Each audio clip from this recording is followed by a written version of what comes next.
Iran Israel जंग के कारण भारत में ये 5 चीजें महंगी हो चुकी है। इस वीडियो को पूरा देखने के बाद में आपको पता चलेगा कि कैसे महंगाई चुपके से हमारी कमर तोड़ रही है और हमें पता भी नहीं चल रहा है।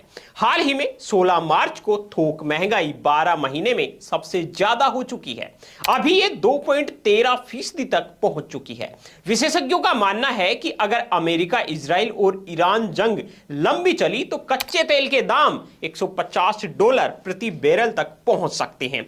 इससे पेट्रोल, डीजल, गैस तो महंगा होगा ही, साथ ही माल ढुलाई का खर्चा बढ़ जाएगा और फल, सब्जियां और खाने पीने समेत हर जरूरी सामान की कीमतें बढ़ जाएगी। और हाल ही की स्थिति देख के ऐसा लग रहा है कि ये जंग लंबी चलेगी। इस जंग का सबसे ज्यादा इंपैक्ट पड़ा है गैस सिलेंडरों पर। ईरान युद्ध के कुछ दिन के बाद ही रसोई गैस और कॉमर्शियल गैस सिलेंडर की देश भर में मारामारी मच गई। लोग रात भर एजेंसियों के बाहर लाइन में लगे हुए हैं, दिन में धूप में चक्कर लगा रहे हैं, फिर भी उनको गैस सिलेंडर नहीं मिल रहा है। ये हालात तो तब है जब सरकार ने कीमतें बढ़ा दी। आपको बता दूं कि रसोई गैस की कीमत 60 रुपए और कमर्शियल गैस सिलेंडर की कीमत 115 रुपए बढ़ा दी है। अब सबसे बड़ी बात यह है कि कीमतें बढ़ाने के बाद भी गैस सिलेंडर नहीं मिल रहे हैं। एलपीजी संकट के कारण गैस सिलेंडर की कालाबाजारी बढ़ गई है और 950 रुपए में आने वाला घरेलू गैस सिलेंडर 3,500 रुपए तक मिल रहा है। साथ ही 2,000 रुपए के कॉमर्शियल गैस सिलेंडर ब्लैक में 5,000 रुपए तक बेचे जा रहे हैं। इसका सबसे बड़ा फायदा इंडक्शन कुकर को हो रहा है और हाल ही इसकी बिक्री में 400 से 500% का इजाफा हुआ है और मार्केट में अब इंडक्शन कुकर भी महंगे दामों पर तो मिल ही रहे हैं और साथ ही आउट ऑफ स्टॉक भी हो चुके हैं। ईरान युद्ध के कारण खाने पीने का सामान महंगा हो गया है। फल, सब्जियां महंगे हो गए हैं क्योंकि ईरान से आने वाले, खेती में काम आने वाले खाद और उर्वरक अब आ नहीं पा रहे हैं। साथ ही ड्राई फ्रूट्स के इंपोर्ट में भी कमी आने से ये भी महंगे हो गए हैं। आपको बता दूं कि ईरान से आने वाले पिस्ता, किशमिश, अंजीर, खजूर, केसर ये सब महंगे हो चुके हैं, जिनका उपयोग मिठाई उद्योग में, बेकरी में, त्योहारों में और हेल्थ फूड बनाने में किया जाता है।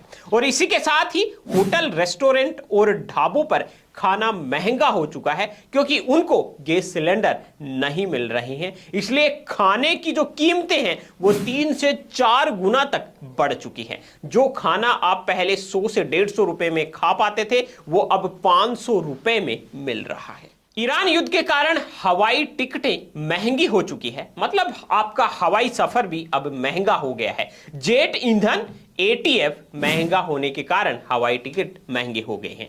एयर इंडिया और इंडिगो ने घरेलू उड़ानों में 300 से 450 रुपए का फ्यूल सरचार्ज लगाया है और अंतर्राष्ट्रीय उड़ानों में यूरोप के लिए 2300 रुपए तक और मध्य पूर्वी, दक्षिण पूर्वी एशिया के लिए 900 से 1800 रुपए तक की वृद्धि कर दी है। ईरान युद्ध के कारण प्लास्टिक और केमिकल उत्पाद भी महंगे हो चुके हैं। खेती में काम आने वाले urea, DAP, di ammonium phosphate, potash, ammonia आधारित उर्वरक महंगे हो गए हैं, जिससे खेती और किसानी से जुड़ी सब चीजें महंगी हो गई हैं।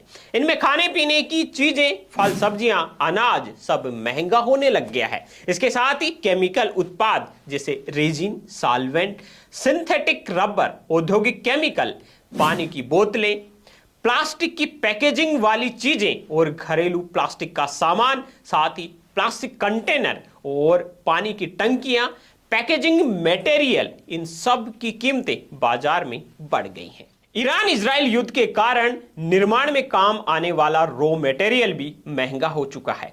इससे निर्माण सेक्टर पर भी बुरा असर पड़ रहा है। कई निर्माण सामग्रियां महंगी हो चुकी हैं और अब ऊंचे दामों पर मिल रही है, जैसे स्टील, पीवीसी पाइप, प्लास्टिक निर्माण सामग्री, पानी की टंकियां, प्लास्टिक पाइप, केबल कवर। इसके अलावा निर्माण में काम आने वाले chemical, admixture, aluminium, paint, coating, कांच, इन सब की कीमतें अब बाजार में बढ़ गई हैं। तो दोस्तों, ये था ईरान, इजराइल और अमेरिका युद्ध का भारत पर क्या असर पड़ रहा है उसका एक छोटा सा एनालिसिस। इससे संबंधित डिटेल वीडियो आप हमारे channel BN Hindi news channel पर देख सकते हैं। दोस्तों, दिन भर की टॉप ट्रेंडिंग खबरें सबसे पहले देखने के लिए अभी हमारे channel BN Hindi news channel को सब्सक्राइब कर लीजिए, वीडियो को लाइक कर दीजिए और इस वीडियो पर आपकी क्या राय है वो हमें कमेंट में बताइए। वीडियो को सभी के साथ में शेयर कर दीजिए।